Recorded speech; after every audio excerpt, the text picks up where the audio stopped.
하나님께서 저의 그 인생에 있어서 길갈과 같은 그러한 말씀을 주신 적이 있습니다. 길갈은 이스라엘 백성들이 전쟁을 시작하기 전에 그곳에서 이제 모든 것들을 재정비하고 베이스 캠프처럼 모든 것들을 준비한 후에 이제 전쟁을 시작했던, 그리고 전쟁하다가도 종종 돌아와서 다시 재정비하고 또 승리했을 때도 돌아오고 실패했을 때도 다시 돌아왔던 그런 장소가 길갈이었습니다. 주님께서 저에게 길갈과 같이 다시 항상 돌아가도록 이렇게 하셨던 말씀은 무두셀라에 대한 말씀이었습니다. 무두셀라가 300년을 하나님과 동행하며 자녀를 낳았으며, 무두셀라가 에녹입니다. 에녹이 무두셀라를 낳은 후에 300년을 하나님과 동행하며 자녀를 낳았으며, 에녹이 하나님과 동행하더니 하나님이 그를 데려가심으로 세상에 있지 아니하였더라.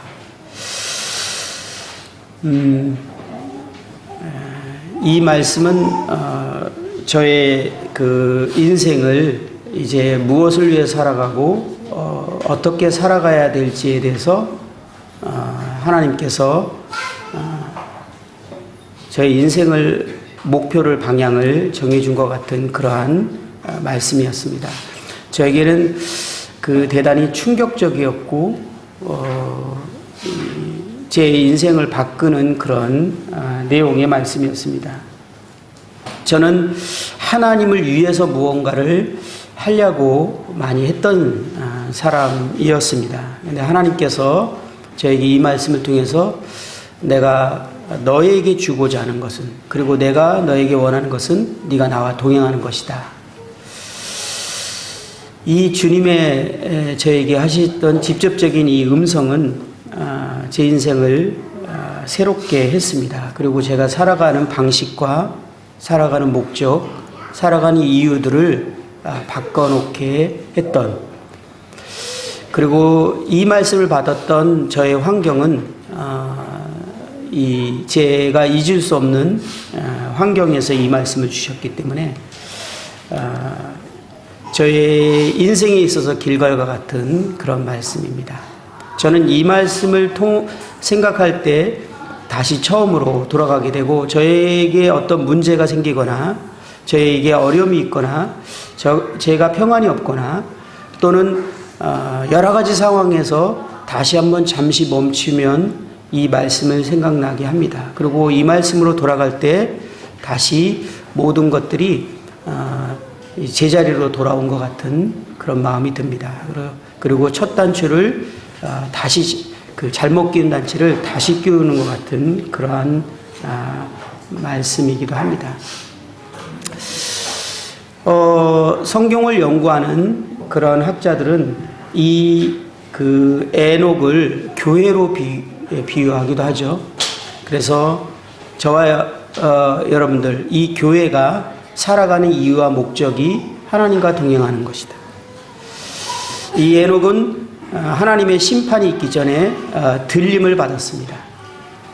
심판을 통과하지 않았죠. 그래서 이 에녹을 통해서도 교회가 이 심판을 통과하지 않고 들림을 받는 것에 대해서 예를 듣는 경우들을 과거에는 종종 듣게 된 말씀입니다. 오늘은 이 하나님과 동행하는 삶에 대한 개념을 좀 교제할까 하는데요. 출애굽기 20장 말씀을 한번 보도록 하겠습니다. 제가 조금 전에 예배를 마치면서 잠깐 쉬는 시간에 주님께 답답함을 좀 호소했습니다. 그건 뭐냐면 하나님과 동행하는 삶이 얼마나 중요한지 조금 알겠어요. 그리고 우리 형제자매님들도 그 중요성을 아신다고 생각합니다. 그리고 지난주에도 계속 말씀드렸지만 사실 하나님과 동행할 때 우리의 모든 것들은 제자리로 돌아오고 우리의 마음들은 이제 평안을 찾게 되고, 오늘 예배 때도 말씀하셨던 항상 기뻐하라, 범사에 감사하라, 이것이 어떻게 가능합니까? 하나님과 동행할 때 이것은 가능해지고, 우리가 자족하는 그런 삶도 하나님과 동행할 때 이제 그것이 제자리로 돌아오기 시작합니다. 하나님의 임재를 놓쳐버리고 하나님과 동행하는 것들이 이제 깨어지기 시작할 때 우리는 이 모든 것들을 또 잃어버리게 됩니다. 그래서 하나님과 동행하는 그분의 임재 가운데 살아가는 것이 얼마나 중요한지를 잘 알지만, 이게 얼마나 중요하고 필요한 것인지를 표현하고 싶은 마음이 있는데, 몰라요. 제가 경험이 없어서 그런지 언어의 한계를 느낍니다. 답답한 거예요. 이게 정말 제대로 어떻게 표현할 수 없을까? 이게 얼마나 중요한지에 대해서 표현할 수 없을까? 그래서 일주일 내내 사실 이것을 묵상하고 오늘 앉아서 예배를 드리고 예배를 끝났는데도 적절한 단어는 잘 모르겠습니다. 왜냐하면 아무리 표현해도 이 중요한 가치에 대해서 적절한 단어가 없는 것 같아요. 그래서 그냥 주님이 보였던 말씀을 이렇게 오늘은 좀 많이 읽어볼까 합니다. 읽으시면서 제가 말씀드리고자 하는 이 그 의도를 이 말씀에서 느낄 수 있으면 참 좋겠다 생각이 들어집니다. 출애굽기 20장을 한번 먼저 읽어볼까요? 18절입니다. 출애굽기 20장 18절입니다.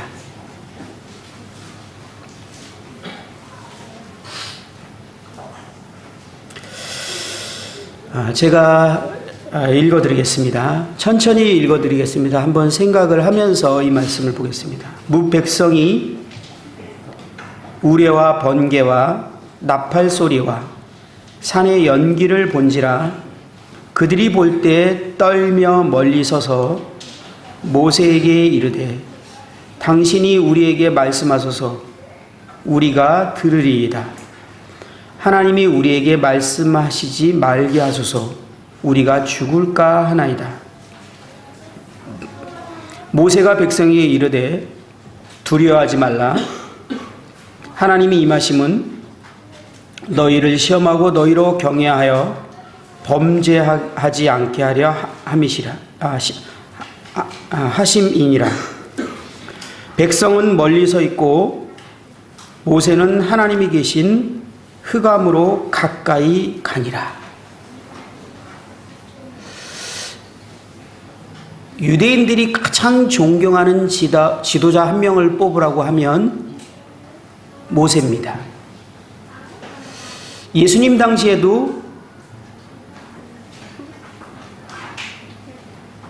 유대인들이 예수님의 하신 이적과 기적들을 보면서 모세를 생각했습니다. 그리고 예수님이 베푸신 이 오병이어의 기적을 볼 때 더더욱 모세와 같은 지도자라고 이렇게 생각했습니다. 그들이 가장 존경하는 인물은 모세입니다. 이 모세가 갖고 있는 특권이 있었다면 그는 하나님 앞에 가까이 갈 수 있었다라는 것입니다. 지금 20장 말씀은 이스라엘 백성들에게 십계명을 주고 있는 장면 이후인데요. 하나님이 이스라엘 백성들에게 십계명을 주기 전에 시내산에 강림하는 사건이 있음을 우리는 잘 압니다. 하나님께서 이스라엘 백성들로 하여금 올라오지 못하도록 명령을 여러 차례 합니다. 그 명령하는 방법이 올라오게 되면 돌로 쳐 죽이라 이렇게 표현하거나 화살로 쏴서 죽이라 그렇게 표현하다가 뒷부분에 가서는 하나님께서 올라오게 되면 제사장이나 이스라엘 백성들이 올라오면 내가 돌격해서 죽이겠다. 이 우리 성경에서는 돌격이라는 표현이 이렇게 써 있지 않고요. 그들을 칠까 하노라 이렇게 써 있는데 개역 성경에서는 돌격해서 죽이겠다 이렇게 표현을 하고 있어요. 하나님이 거룩하신 분이시고 그분의 영광이 죄인인 이스라엘 백성과 함께 할 수 없었습니다. 그래서 이스라엘 백성들이 거룩한 하나님 앞에 오게 되면 하나님의 본성이 그 죄인들에 대해서 용납할 수 없기 때문에 그 하나님의 진노가 불같이 일어나면서 그 이스라엘 백성들을 돌격해서 죽여버리게 될 것을 하나님은 스스로 알았어요. 안 하시면 되잖아요. 그런데 하나님은 멈추실 수가 없어요. 그 진노를. 죄를 볼 때 하나님은 그 진노를 멈출 수가 없었기 때문에 이스라엘 백성들을 돌격해서 죽이실까봐 하나님이 이스라엘 백성들을 죽이고 싶지 않아서 올라오지 말라고 경고를 계속합니다. 모세에게 계속 그 얘기를 합니다. 심지어 제사장도 올라오면 내가 돌격해서 죽이게 되니까 올라오지 말게 해라. 하나님이 이스라엘 백성들을 얼마나 사랑하는지 우리는 잘 알지만 그분의 거룩하심과 영광스러움은 그 누구도 그 하나님 존전 앞에 설 수 없고 그분께 가까이 갈 수 없고 그분의 임재 가운데 설 수 없었습니다. 그런데 참 모세는 특별한 인물이었던 것 같아요. 그가 하나님의 임재 가운데 나아가는 것을 보게 됩니다. 24절을 한번 더 볼까요?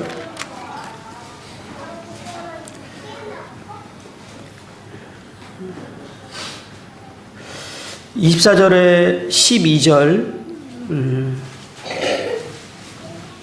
13절부터 한번 24장입니다. 죄송합니다. 24장 13절입니다.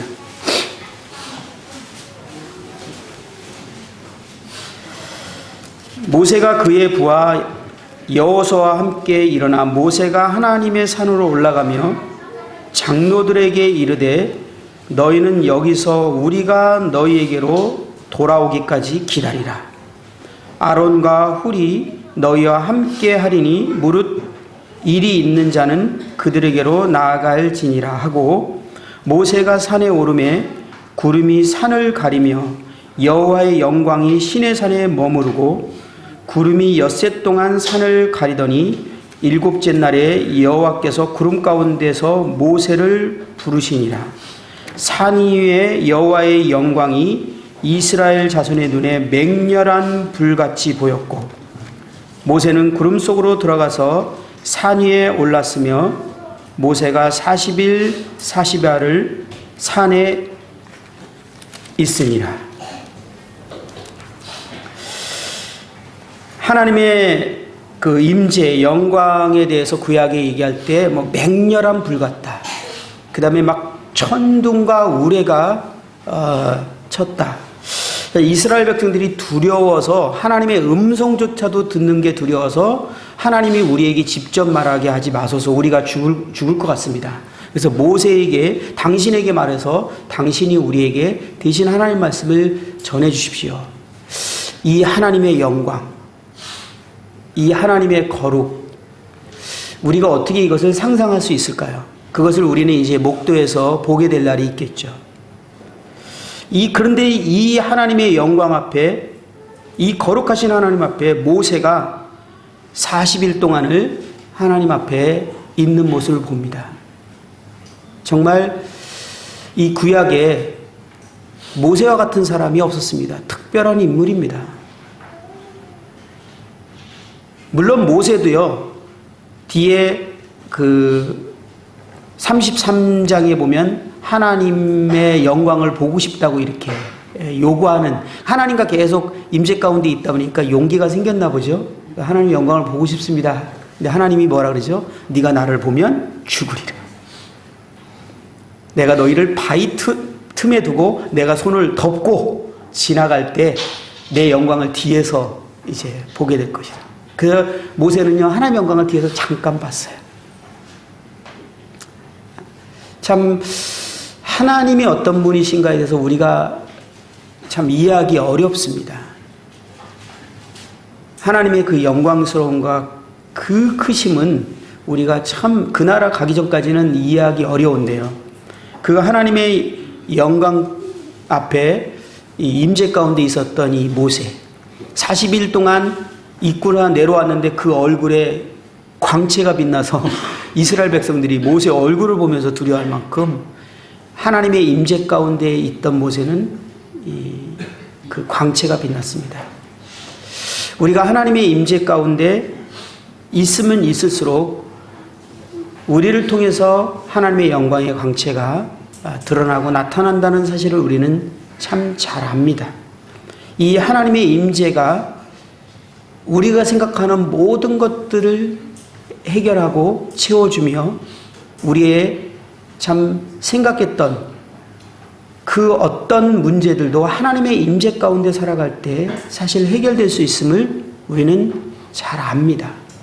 그럼에도 불구하고 왜 우리는 하나님의 임재를 끊임없이 떠나고 하나님을 소홀히 하고 이렇게 하게 되는 것일까요? 이것이 너무나 중요하고 무엇보다도 하나님의 이 영광스러운 하나님의 임재 가운데 이 모세가 두려워 떨면서 들어갔던 하나님의 임재 가운데 들어가는 이 놀라운 이 특권이 우리들에게는 정말 자연스럽게 주어졌습니다. 제가 이 말씀을 다시 보면서 이렇게 가만히 묵상할 때, 야, 이거 내가 가만히 앉아서 감사할 문제인가? 이거 진짜 일어서서 경외심을 가지고 하나님께 감사해야 될 일이 아닌가? 내가 하나님의 임재 가운데 설 수 있다. 아니, 하나님의 그 영광스러운 임재가 내 안에 계신다. 우리 안에 있다. 그런데 내가 죽지 않는다. 자연스럽게 그분의 영광의 빛에 내가 사라지지 않고 있다. 가까이 하지 못할 빛에 거하시는 하나님이라고 이렇게 표현하고 있지 않습니까? 그 영광스러운 하나님. 우리가 해를 직접 보면요, 눈이 멀어버리듯이 그 하나님의 그 영광스러운 빛을 보게 되면 우리가 정말 소멸해버릴 텐데 우리가 하나님의 임재 가운데 있으면서 소멸되지 않는다. 그러한 특권을 예수 그리스도로 말미암아 우리에게 주어졌다. 그래서 우리는 하나님과 동행할 수 있게 됐다. 그분의 음성을 들을 수 있게 됐고 그분과 함께 있을 수 있게 됐다. 만약에 지금 저희와 같은 이런 특권이 구약시대에 우리에게 주어졌다면 모세보다도 위대한 인물이 될 것입니다. 그렇지 않을까요? 모세도 우리 같지는 못했어요. 유대인들이 가장 이 성경 인물을 통틀어서 가장 존경하는 모세도 결코 저희들이 누렸던 이 영광스러움을 발끝만치도 못 누렸어요. 근데 우리에게 주어진 이 놀라운 영광스러운 특권을 이것을 소홀히 여기고 이것을 가볍게 여기고 그렇다면 세상에 이거보다 어리석고 이거보다 큰 죄악이 또 있을까? 그런 생각이 이 한 주간 들어졌어요. 이 부분에 대해서 우리가 우리가 형제자매와 만날 때마다 끊임없이 얘기해야 될 문제가 아닌가. 이 하나님의 임재 가운데 살아가는 것. 감사하게도 요즘에 참 소그룹에서 하나님의 임재를 연습하는 그러한 책을 많이들 보고 계시더라고요. 청년부도 어제 들어보니까 두 소그룹이 다 그 교재를 이제 하기로 했다고 하더라고요. 하나님과 동행하는 삶이 얼마나 중요하고 소중한가. 그런데 신명기 13장을 읽다가 우리에게는 끊임없이 하나님과 멀어지게 하는 것들이 있다라는 사실에 대해서 생각해 보게 됐습니다. 신명기 13장을 오늘 한번 같이 보면서 생각해 보도록 하겠습니다. 신명기 13장입니다.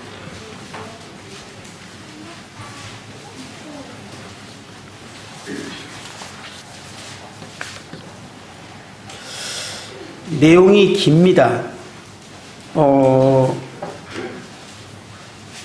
우리 형제자매님들께서는 사실 신명기 13장을 굳이 이렇게 해석을 하거나 설명하지 않더라도 쭉 읽으시면서 지금 말했던 하나님의 그 임재 가운데 살아가는 하나님과 동행하는 그 삶이 얼마나 중요한 영역인지, 또 하나님 편에서 이것을 얼마나 중요하게 여기시는지에 대해서 그냥 느낄 수 있는 장입니다.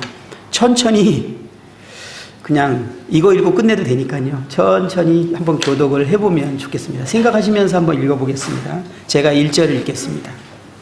너희 중에 선지자나 꿈꾸는 자가 일어나서 이적과 기사를 내게 보이고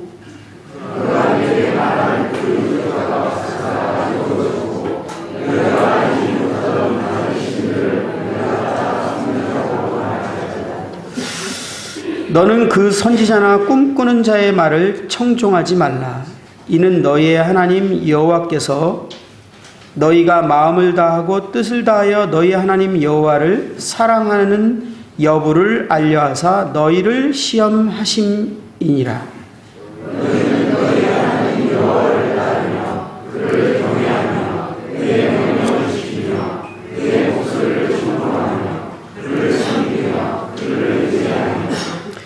그런 선지자나 꿈꾸는 자는 죽이라. 이는 그가 너희에게 너희를 애굽 땅에서 인도하여 내시며 종되었던 집에서 속량하신 너희 하나님 여호와를 배반하게 하려 하며 너희 하나님 여호와께서 내게 행하라 명하신 도에서 너를 꿰어내려고 말하였음이라. 너는 이같이 하여 너희 중에서 악을 제할지니라.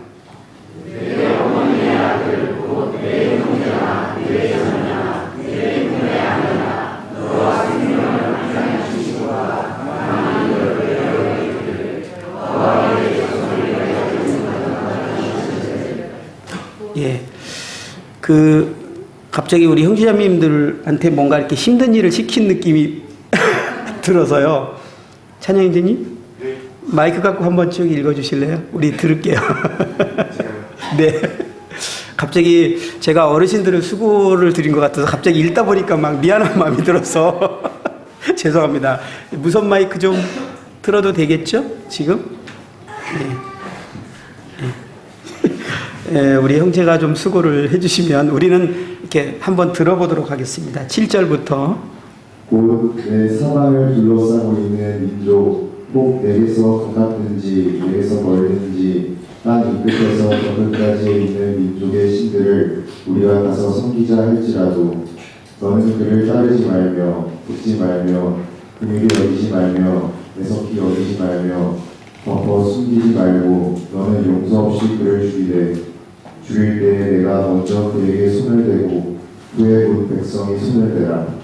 그는 애굽 땅 동대였던 집에서 너를 이끌어 내신 내 하나님 여호와에게서 너를 깨어 떠나게 하려 한 자이니 너는 물로 쳐 죽이라.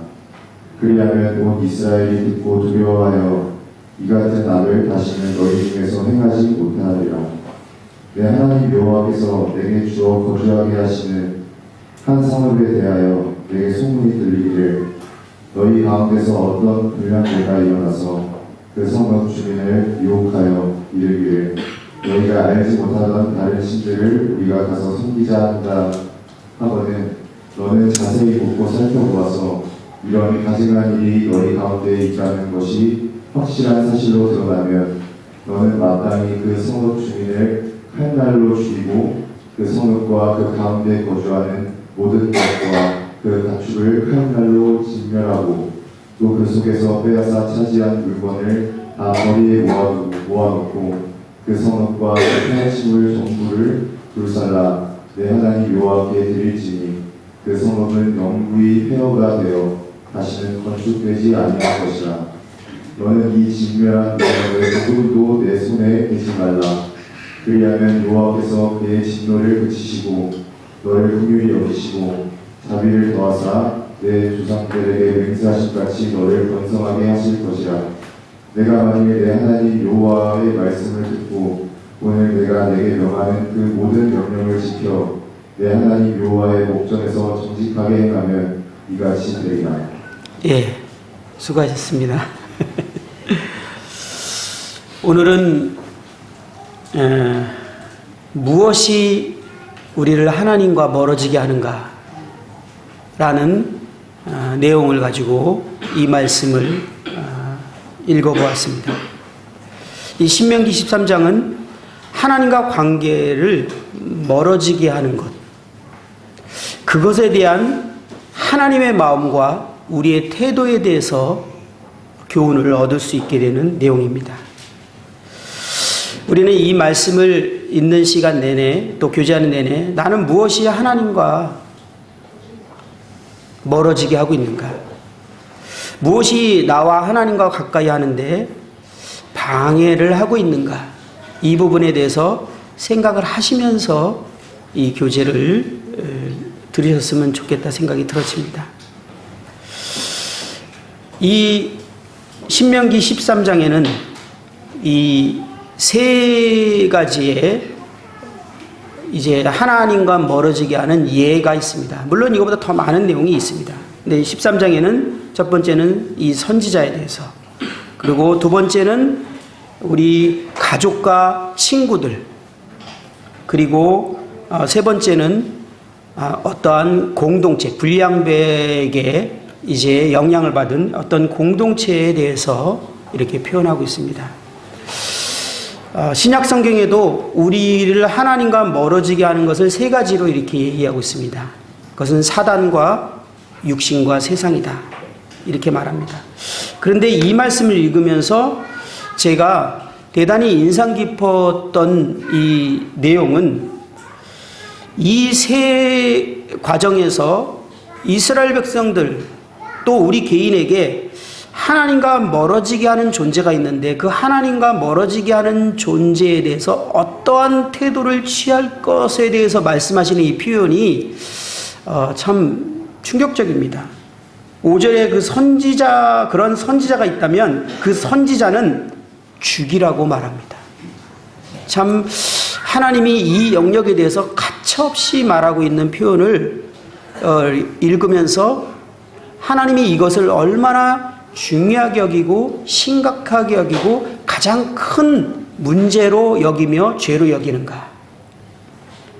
심지어는 너무나 충격적인 것은 6절부터는 이 가족과 가까운 친구들이 혹시 우리를 하나님을 떠나게 할 때 어떻게 할 것인가에 대한 표현은 너무나 충격적입니다. 8절에 보면 너는 그를 따르지 말며 듣지 말며 긍휼히 여기지 말며 애석히 여기지 말며 덮어 숨기지 말고 너는 용서 없이 그를 죽이되 죽일 때 너가 먼저 그에게 손을 대고 후에 뭇백성이 손을 대라. 그는 애굽 땅 종되었던 집에서 너를 인도하여 내신 내 하나님 여호와에게서 너를 꿰어 떠나게 하려 한 자이니 너는 돌로 쳐 죽이라. 가족, 예를 들어서 부모나 내 자녀나 내 아내가 이런 역할을 했는데 죽이랍니다.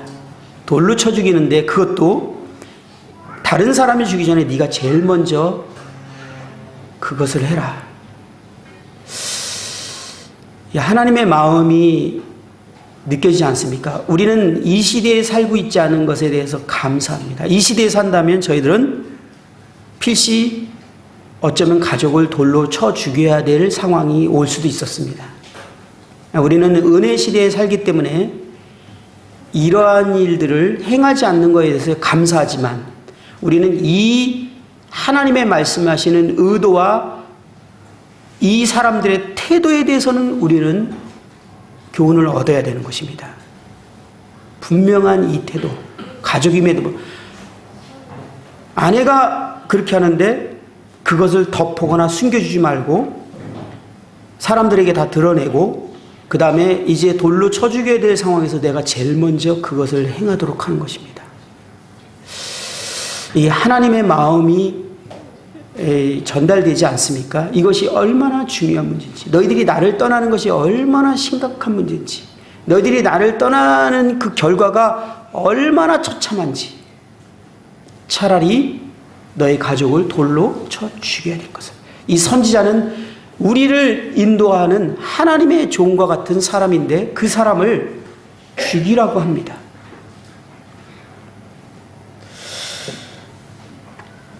또 이 공동체적인 그러한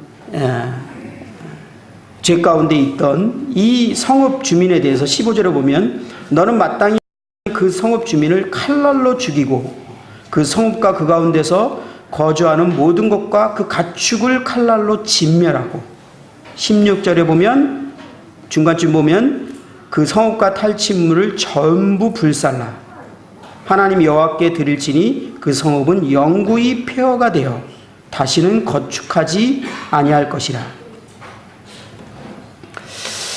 저는 이 말씀을 하나하나 읽으면서 지금 하나님이 어떤 마음으로 이 말씀을 하고 계시냐가 느껴지면서 이 몸의 전율이 있었습니다. 정말 하나님이 나에게 이것을 하고 싶은 말씀이구나.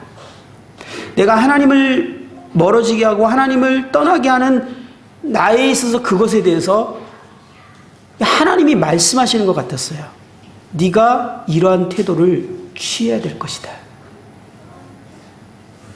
결코 타협하지 말아야 될 것을, 분명한 태도를 취해야 될 것을 죽이라, 멸해라, 불살라버려라. 이 하나님의 마음이 이 전달되는 것 같은 전율이 있었어요. 제가 정말 이 하나님과 멀어지게 하는 것들에 대해서 이러한 태도를 취하고 있는가 생각해 보게 하는 그런 말씀이었습니다. 우리 이 세 가지 부분에 대해서 간단하게 이렇게 주님이 생각하게 된 것들을 좀 말씀드리겠습니다. 그러나 우리 형제자매님들은 이 내용을 통해서 각자 주님이 이미 말씀하고 계시거나 또는 오늘 말씀하고 계시는 하나님을 멀어지게 하는 것들이 무엇인가를 생각하는 시간이 되었으면 좋겠고, 그거에 대해서 하나님이 어떠한 마음으로 우리에게 말씀하고 계시고 우리는 이것에 대해서 어떤 태도를 취해야 되는가, 이것이 얼마나 우리에게 놀라운 특권이고 중요한 문제고 우리의 신앙생활의 전부와 같은, 아니 전부인, 여기서부터 출발이 틀어지면 그 모든 것들이 잘못되어 버리는, 그래서 매 순간 매일같이 매 시간 다시 한번 이 하나님과 동행하는 삶으로 돌아가서 다시 출발해야 되는,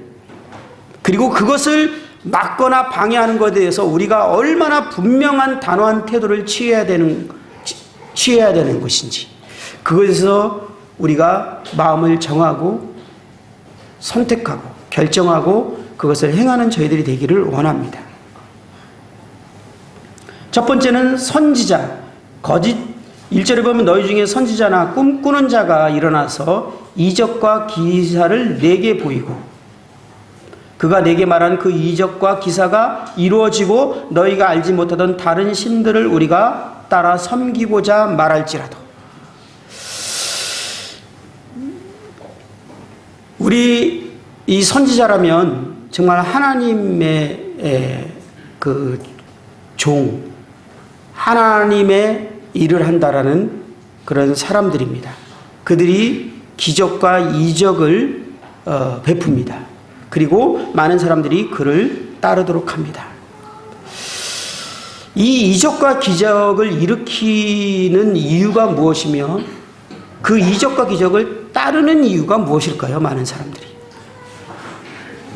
성경에 보면 마태복음 24장 24절에 보면 찾지 않으셔도 됩니다. 거짓 그리스도들과 거짓 선지자들이 일어나 큰 표적과 기사를 보여 할 수만 있으면 택하신 자들도 미혹하리라. 데살로니가 2장 9절에는 악한 자의 나타남은 사단의 활동을 따라 모든 능력과 표적과 거짓 기적과 이렇게 표현하고 있습니다. 이것이 이 사단의 배후가 있다라는 것을 성경은 말씀하고 있는 것을 보게 됩니다. 오늘날 기독교는요, 기적과 이적을 따르는 많은 사람들로 채워져 있습니다. 제가 처음에 교회를 다닐 때만 해도요, 한국 기독교계는 그렇지 않았습니다. 물론 기복신앙, 율법을 가르치면서 하나님의 뜻대로 순종하면 복을 받고 하나님 뜻대로 순종하지 않으면 저주를 받는다라는 이 기복신앙으로 인해서 많은 사람들을 끌고 갔던 시대였습니다. 그런데요, 기독교 역사가 50년이 되고 60년이 되고 이제 지나면서 어쩌면 한국의 그리스도인 중에 평생을 그 율법 신앙에 그 열심을 내었던 사람들이 이제 대한민국에 무수하게 생겼습니다. 그러고 나서 내린 결론은 도저히 우리는 하나님 뜻대로 살 수 없다라는 것들을 이제 인식하기 시작했고, 이 율법을 지켜서 하나님께 복을 받는다는 것은 너무나 불가능한 문제가 같다라는 것을 인식하기 시작했던 어느 시점에 새로운 기복신앙이 우리나라에 들어오기 시작합니다. 그것이 무엇이죠? 기적과 이적을 행하는 오순절적인 영성입니다. 왜 이것이 기복신앙이라고 제가 표현할까요? 이 기적과 이적을 행하는 교회들의 가르침은, 흐름은, 패턴은 거의 같습니다. 그리스도인들에게는 신분이 있고 권세가 있다고 성경이 말합니다. 그래서 수많은 신분에 대해서 우리가 인식하고 그 신분에 따라 살아가야 될 것에 대해서 성경은 참 많이 말하고 있죠. 그래서 항상 모든 서신서는 먼저 이 신분에 대한 내용을 자세히 가르치고 거기에 합당한 삶을, 그것을 믿고 확신함으로 말미암아 살아갈 것을 얘기하고 있는데요, 이 오순절적인 영성은 이 신분에 대한 것을 강조하기보다는 권세를 강조합니다. 성경에 권세도 있죠. 우리는 권세를 가진 자입니다. 맞습니다. 그런데 이 권세를 신분보다 더 많이 강조하고 들어 올렸습니다. 그래서 예수 그리스도의 이름으로 명할 때 귀신이 떠나가는 것을 포함해서 많은 질병들과 많은 것들을, 능력을 행할 것을 이제 가르치면서 기적과 이적들을 일으킵니다. 예수 그리스도의 이름으로 명할 때 일어나는 일이죠. 이 권세입니다. 실제로 그리스도인이 가진 권세입니다. 저희는 귀신을 쫓아낼 수 있는 권세를 가진 것이 사실입니다. 근데 이것을 이제 강력하게 부각을 시킵니다. 그리고 이 권세를 갖기 위해서 성령 충만할 것을 요구를 받죠. 그래서 성령 세례에 대한 요구도 받습니다. 그것에 대한 주 증거가 무엇이죠? 방언이죠. 왜 그렇게 방언을 하려고 하냐면 성령 충만하고자 하는 겁니다. 성령 충만하고자 하는 이유가 뭡니까? 바로 권세를 사용할 수 있는 위치에 오기 때문에 그렇습니다. 자, 권세를 사용하려는 동기는 무엇일까요? 내가 원하는 것들을 얻고자 하는 것입니다. 그래서 이 권세를 가리키는 한 목사님의 가르침을 제가 직접 들은 케이스가 있는데요, 한 집사님과 목사님이 두 분이 나와서 간증을 했어요. 한 집사님은 이렇게 간증했습니다. 옷가게를 하는데 옷 중에 안 팔리는 옷이 있답니다. 그럼 아침에 나와서 그 안 팔리는 옷에 손을 대고 예수 그리스도 이름으로 명하노니 옷이야 보옷이 팔릴지어다, 이렇게 하면 그 옷이 팔린, 웃음이 나오시죠? 예, 근데요, 이것에 깊이 교육을 받고 익숙해 있는 분은 아멘 하고 확신합니다. 아주 놀라운 간증입니다. 우리에게는 우스운 내용일지 모르지만 아니죠. 오늘날 대한민국의 거의 대부분의 기독교계는 이것은 아멘입니다. 여러분 그거 알고 계십니까? 거의 아멘이에요. 지금 대한민국의 기독교의 흐름이 그렇다는 거죠. 제가 장로교를 다닐 때마다 이런 기적과 이적을 행하는 여의도 순복음교회는 이단이라고 가르쳤어요. 저한테 이단이라고 했어요. 상종하지 말라고 했어요. 그런데 어느 순간부터 다 그 교회 가서 배웁니다. 대한민국의 모든 교회들이. 왜? 그것이 사람들이 몰려오는 중요한 포인트라는 것을 알게 됐습니다. 지금 들으시면서 금방 감이 오십니까? 율법이라는 엄청난 수고의 기복신앙이 아닌 그보다 훨씬 쉬운 기복신앙을 도입한 거야. 율법은 지키려면 얼마나 수고스럽어요. 그런데요, 성령 충만에 방언이 터지고 예수로 명하면 기복신앙, 율법을 지켜서 이룰 수 있는 모든 것들을 다 이룰 수 있어요. 여러분들은 어느 걸 선택하시겠어요? 무조건 후자 아닙니까? 믿음으로 명령할 때. 그리고 목사님이 그 다음에 나왔는데 이 목사님이 간증한 거는 예배당을 지었답니다. 그래서 예배당을 지는데 돈이 한 푼도 없었대요. 그래서 통장 하나를 개설했답니다. 빈 통장. 그리고 빈 통장에다가 명령을 했답니다. 예수 그리스도 이름으로 명하노니 돈이여 올지어다. 그래서 예배당을 줬대요. 그 과정은 없어요. 근데 내가 이걸 들으면서 웃어야 될지 울어야 될지, 그런데 거기 있는 많은 사람들이 아멘 그러는 거야. 실제로 수많은 전 세계 그리스도인들이 이 사실을 배우고 있고 믿고 있고 따르고 있습니다. 메리트가 있죠. 기복신앙. 지금 방언하시는 분들은 그냥 왜 방언이 출발됐는지 모르시고 하신 거예요. 사실은 이 출발이 방언이 시작이었어요. 그리고 제가 그러면 방언은 다 어떻게 하게 하냐 그래서 방언을 주는 곳에 한번 가봤어요. 방언을 주는 훈련을 해주는데 제가 가서 훈련을 한번 받아봤어요. 어떻게 훈련을 해주나. 제가 방언을 터뜨리게 하는 훈련을 받아본 사람입니다. 물론 과거의 얘기지만 그것은 수많은 사람들을 이끌어가는 데 있어서 아주 중요한 기술이기 때문에 가르칩니다. 많은 목사님들이 가서 그것을 배우는 현장에서 제가 같이 있었어요.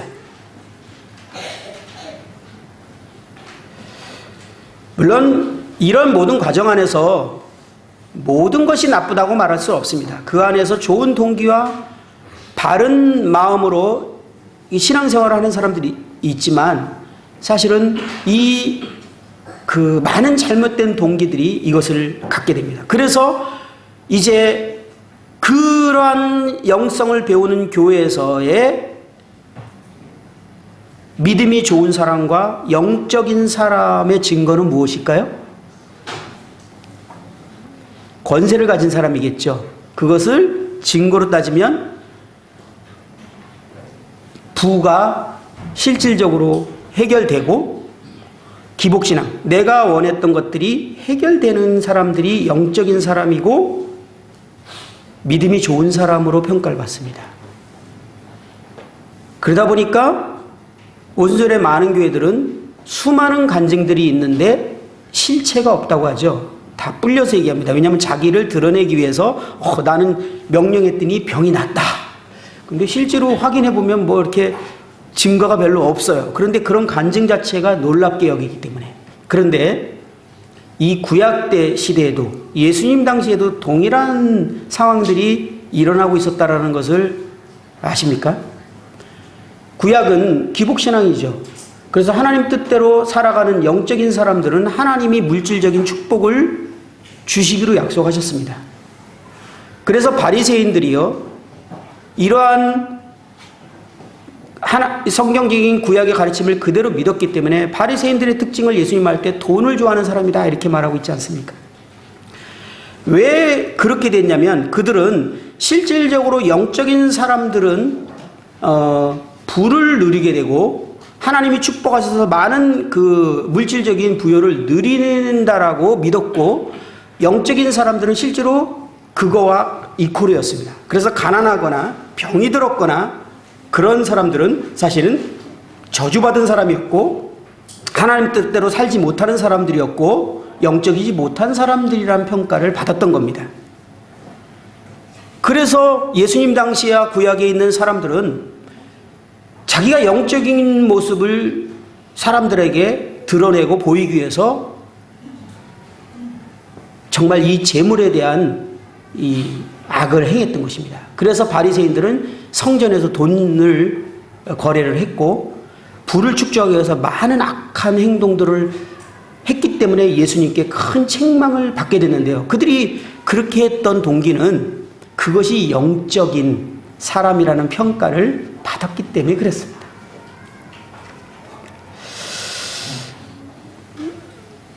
제가 지난주 월요일 날 서울 경기 이제 사역자들 세미나가 있어서 갔었는데요. 거기서 이런 질문을 받게 됐어요. 갑자기 중간에 오늘날 가장 많은 신도들을 확보하고 있는 종교는 무엇입니까? 라고 질문했어요. 자, 오늘날 전 세계 가장 많은 신도를 확보하고 있는 종교 무엇이죠?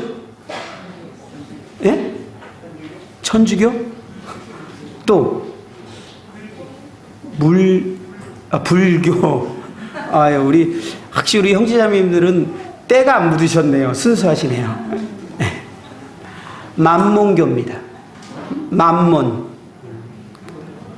성경에 나오는 만몬인데 돈신입니다. 돈신.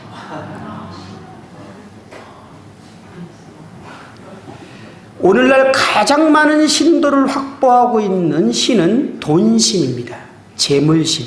이 만몬은 돈, 부, 이 재물을 의미하는 신입니다.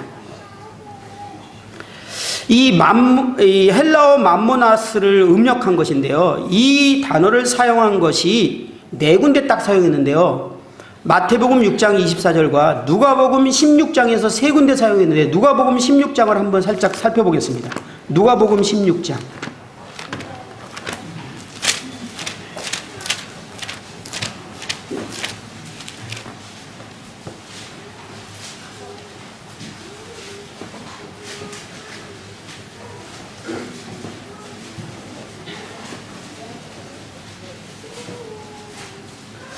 누가복음 16장 9절과 11절과 13절에 사용됐습니다. 거기에 재물이라는 단어들이 나오는데요. 특별히 13절로 한번 보면 집의 하인이 두 주인을 섬길 수 없나니 혹 이를 미워하고 저를 사랑하거나 혹 이를 중히 여기고 저를 경히 여길 것임이니라.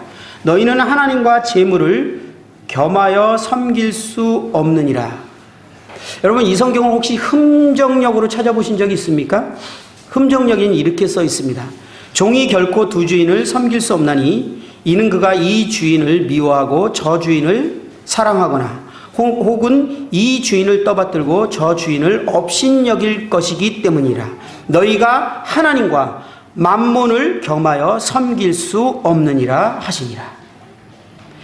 이 만몬을 사용했던 이 네 구절에 흠정역은 다 만몬이라고 번역을 해놨습니다. 돈신, 부의 신. 그런데 주님께서 네 군데 다 직접 주님께서 표현했던 구절이라는 것이 의미심장합니다. 이 네 구절 모두 예수님에 의해서 사용됐다라는 것에 대해서 한번 우리가 주목해 볼 만하고요. 그 네 곳을 문맥과 함께 자세히 살펴보면 예수님께서는 단지 그것을 생명이나 인격이 없는 사물로 여기지 않으셨고요. 생명을 가지고 있는 것처럼 인격화하셨을 뿐만 아니라 심지어 신격화하여서 표현했다라는 것을 우리는 알 수 있습니다. 인격적인 존재로 표현했고요. 신격화해서 표현을 했어요. 재물에 대해서. 성경에서 이 사망이라고 말할 때 인격적으로 표현했거든요. 사망아 이렇게 하면서 이 사망의 권능에 대해서, 영향력에 대해서 인격적인 권능으로서 등장한 것처럼 이 만몬도 인격적인 권능을 가진 재물의 신으로 표현됐다는 겁니다. 돈은 분명히 무서운 마력의 힘을 가지고 있는 것이 사실인 것 같습니다. 그것은 마력을 가지고 사람들을 유혹하여 지배하고자 하는 영적인 세력자입니다. 이제 돈을 지칭하는 아람어의 만몬은 원래 위탁하다라는 뜻을 가지고 있다고 합니다. 위탁하다. 위탁이란 말은 어떤 인격적인 대상에다가 자신의 안정과 장래를 맡긴다라는 뜻입니다. 그러므로 만몬은 인격적인 존재로서 그 속에 내재하고 있는 권능을 통해서 사람들로 하여금 안정과 장래를 위해 충성과 복종을 바치거나 그에게 굴복하도록 하는 영적 권세자가 되고 있습니다. 참 제가 이것에 대해서 다시 한번 조사하고 싶어서 찾으면서 두려웠습니다. 이 돈이라는 이 맘몬, 이 신은 단순한 어떤 물질이 아니라는 것입니다. 이 배후에 역사하는 영이 있어요. 맘몬 신. 근데 하나님이 유일하게 주인을 얘기할 때 이 맘몬 신을 얘기했다라는 거예요. 그 어떤 신도 하나님과 대조할 수 없는 신이었지만 이 맘몬 신에 대해서는 주님이 경고를 했고 우리의 주인이 될 수 있고 우리에게 영향력을 미칠 수 있고 다시 말해서 하나님과 멀어지게 할 수 있는 가장 결정적인 존재라는 것을 주님이 경고하고 말씀하고 있다는 것을 생각해 보게 됐어요. 제가 지금 말씀드리는 것은 무엇이 우리로 하여금 하나님을 멀어지게 할까 라고 생각할 때 주님이 말씀하셨던 한 예가 생각났던 것입니다.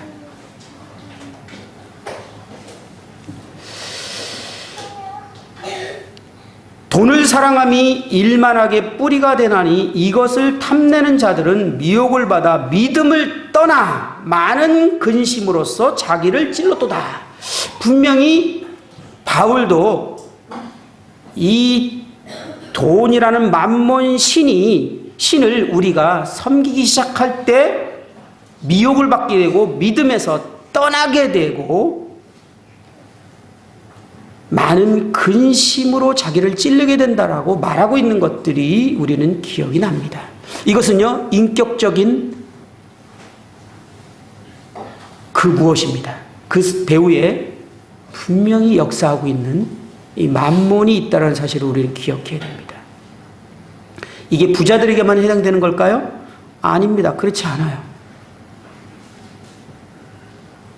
어려서 가난하게 자란 사람들에게는 어쩌면 더 이것이 강력하게 주인으로 역사할 수 있습니다. 돈이 없어서는 안 돼. 우리가 미래에 대한 삶을 생각할 때 주님이 우리의 피로시라는 것으로 미래의 안정감을 느낍니까? 아니면 통장에 잔고가 쌓일 때 안정감을 느낍니까? 주님은 분명히 이걸 말하고 있어요. 이것은 신이다. 너희의 주인이고 너희는 그들에게 굴복하게 될 것이고 복종하게 될 것, 그들을 따르게 될 것이다. 그렇기 때문에 맘몬과 나를 동시에 섬길 수 없다. 참 두려운, 누구도 피할 수 없고 예외가 없는 참 우리에게 경계가 되는 경고임을 보게 됩니다. 신명기 13장에는 그러한 선지자를 죽이라. 그가 하나님을 떠나게 한다면 그 기적과 이적으로. 왜 많은 사람들이 기적과 이적을 따를까요? 그것이 나의 피로를 채우는 최선의 방법 아닙니까? 기적이 일어난다면, 복권을 사는 사람이 무슨 마음을 살아요? 기적이 일어난다면 내가 원하던 것들이 해결될 텐데. 그렇죠? 이 기적과 이적을 따르는 이유는 바로 그것입니다. 맘몬신을 섬기는 것이죠.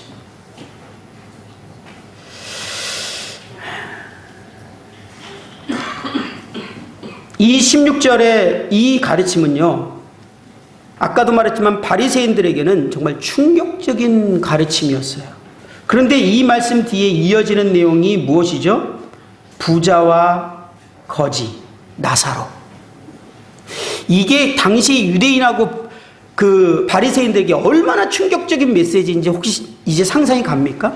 그들은요, 부자는 영적인 사람이고 하나님께 복을 받은 사람이에요.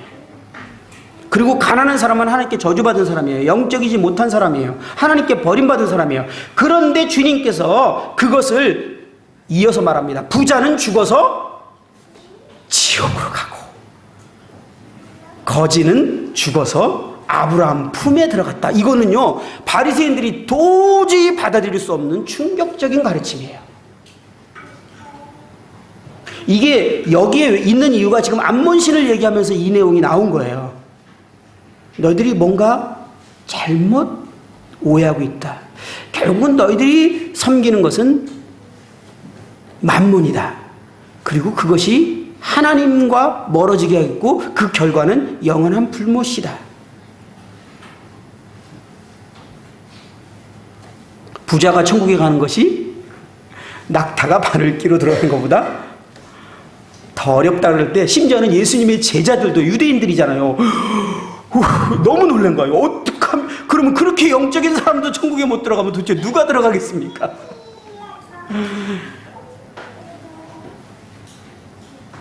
우리는 이 기적과 이적을 믿는 사람들은 아니지만 어쩌면 하나님을 따르고 믿는 이유가 또 그것이 될 수도 있습니다. 무엇보다도 주님이 저에게 그 도전을 주시는 것은 이 물질을 추구하는 삶이 어떤 모양이든지 하나님을 멀어지게 하고 있는 아주 제일 확실한 역할을 하고 있다라는 것을 주님이 경고하는 것을 배우게 됩니다.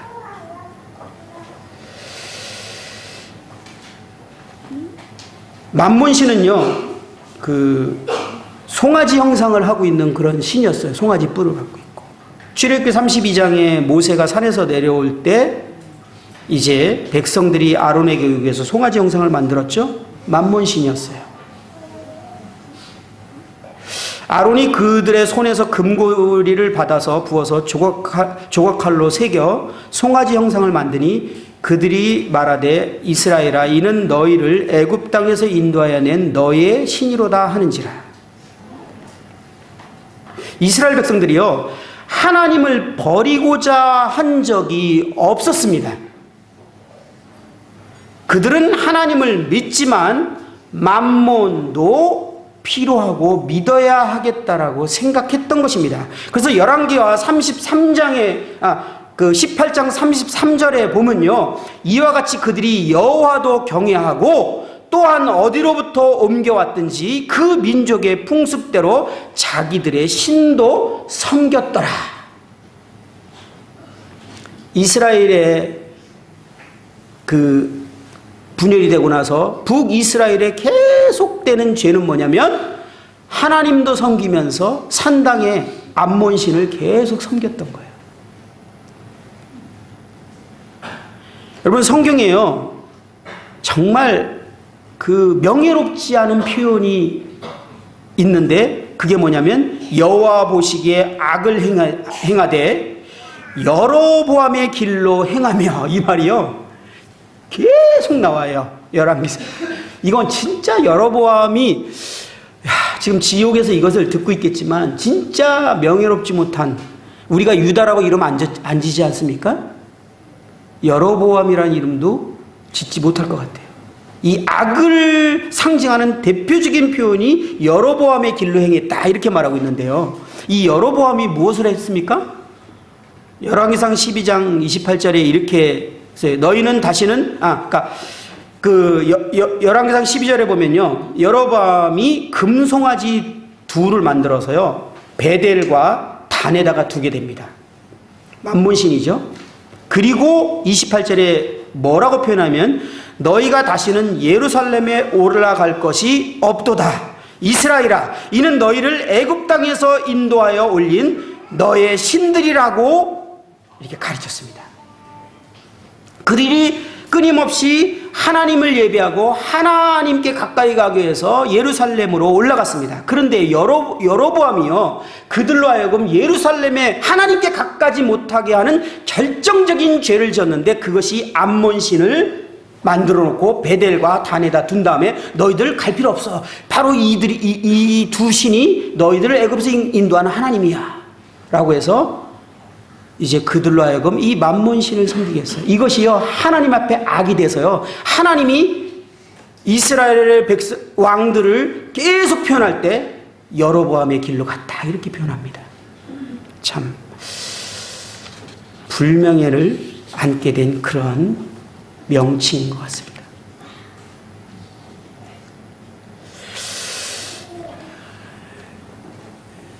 제가 시간 안배를 잘 못해서 한 가지 얘기했는데 시간이 다 됐네요. 나머지는 제가 말씀드리지 않아도 우리가 생각해 볼 수 있죠. 두 번째는 가족과 친구들이었고요. 이 거짓 선지자보다 훨씬 더 위협적인 것은 가까운 가족, 친구가 하나님을 멀어지게 하거나 다른 신을 섬기게 하는 거라고 말하고 있습니다. 참 이거는 사랑의 관계이기 때문에요. 정말 결단하고 태도를 취하기 진짜 어려운 영역이죠. 그런데 하나님께서 분명히 말씀하십니다. 그를 돌로 쳐 죽이라. 네가 먼저. 참 많은 생각을 하게 하는 하나님의 말씀입니다.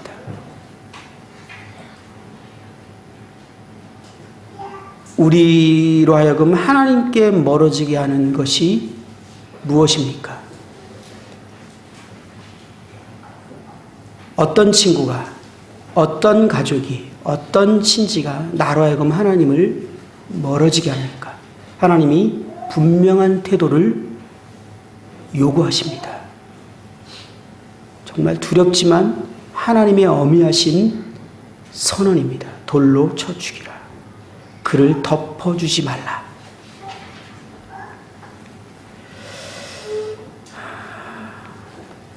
성경에는 우리가 가족에 대한 사랑이나 친구에 대한 사랑을 지지하고 있어요. 분명히 그렇죠? 또 이웃을 사랑할 것을 말하고 있습니다. 그러나 우리가 하나님의 뜻에 이제 하나님께 가까이 가고 하나님께 나아가는 데 방해가 될 때 우리는 분명한 태도를 취할 것을 요구하고 있습니다. 예수님께서 어머니와 동생들과 누이들이요 이렇게 찾아온 사건을 우리 잘 기억하시죠? 마가복음 3장에 있습니다. 그때 예수님이 이렇게 말합니다. 누가 내 어미며 동생들이냐 하시고 둘러앉은 자들을 보시며 이르시되 내 어미와 내 동생들을 보라. 누구든지 하나님의 뜻대로 행하는 자가 내 형제요 자매요 어머니이라.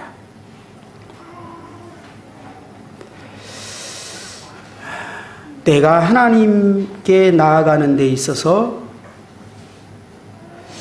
참 걸림돌이 되고 있는 그 무엇은 어떤 것입니까? 나에게 무엇이 하나님을 멀어지게 합니까? 어떤 사람은 가족일 수 있고 저는 어떤 사람은 환경일 수 있다고 생각합니다. 이 세 번째 공동체적인 이 타락을 보면요. 이 불량배라는 단어가 나오거든요. 신명기 13장 보고 마무리를 하겠습니다.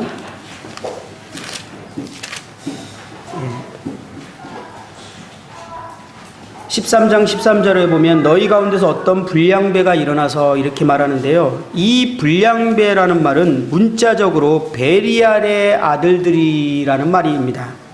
베리알은 고린도후서 6장 15절에서 사단을 가리치는 말로 사용됐죠. 우리가 너무 잘 아는 말입니다. 그리스도와 베리알이 어찌 조화되며 빛과 어둠이 어찌 사귀며 할 때 이 베리알을 사용했습니다. 이거는 사단이 장악한 이 상황을 얘기합니다. 사단이 장악한 상황, 세상 체제일 수 있고요. 어떤 우리 지역일 수 있고요. 또 우리가 다니는 회사일 수도 있어요. 심지어는 슬프지만 교회가 될 수도 있습니다. 사단이 장악한 그 어떤 공동체적인 체제. 우리가 그것이 발견되고 확인될 때 우리가 어떤 태도를 취해야 되는지 분명히 하나님께서 말씀하고 있습니다. 우리로 하여금 무엇이 하나님을 멀어지게 하는지 한번 생각해 보셨으면 좋겠습니다.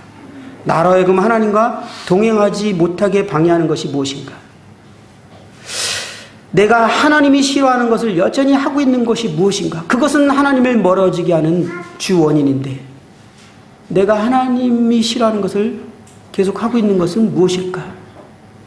생각해 봐야 될 것입니다. 지금 이 순간 생각나는 것이 무엇입니까? 아니, 이미 하나님께서 말씀하고 계신 것이 무엇입니까?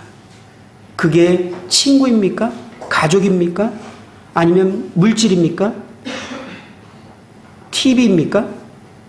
죄입니까? 미래의 계획입니까? 일입니까? 그 어떤 거든지 하나님과의 친밀함을 방해하고 멀어지게 하는 거라면 분명한 태도를 취해야 될 것을 하나님이 말씀하고 계셔요. 이건 어미하시는 하나님의 말씀입니다. 그런데 우리를 위한 하나님의 말씀이죠. 우리의 진정한 필요는 하나님이십니다.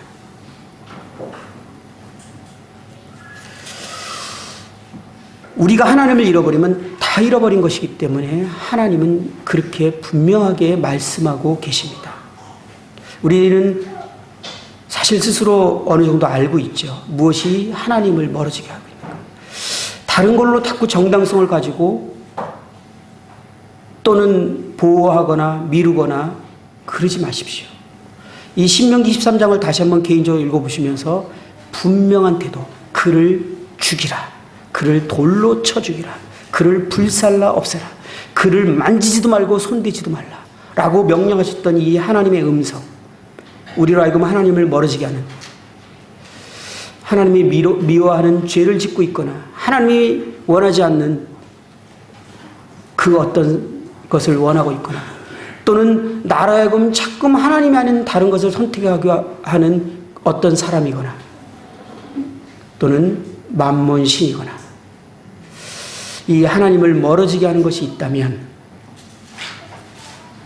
이 영광스러운 특권인 하나님의 임재와 동행할 수 있던 이 특권을 소홀히 하게 만들고 그 특권을 잃어버리게 만드는 이 악을 우리 삶에서 제거해야 되는 결단과 선택을 우리들이 하시기를 하나님이 원하십니다.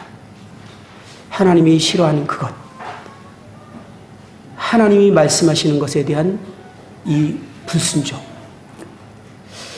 그것이 무엇이든지 나로 하여금 하나님과 친밀한 개인적인 시간을 갖지 못하게 하는 그 무엇, 특히 우리 형제님들, 자매님들도 그렇지만 직장 다니는 우리 형제님들은 종종 자주 조용히 정말 하나님과 나와 단둘이 있어야 될 시간이 필요하지 않습니까?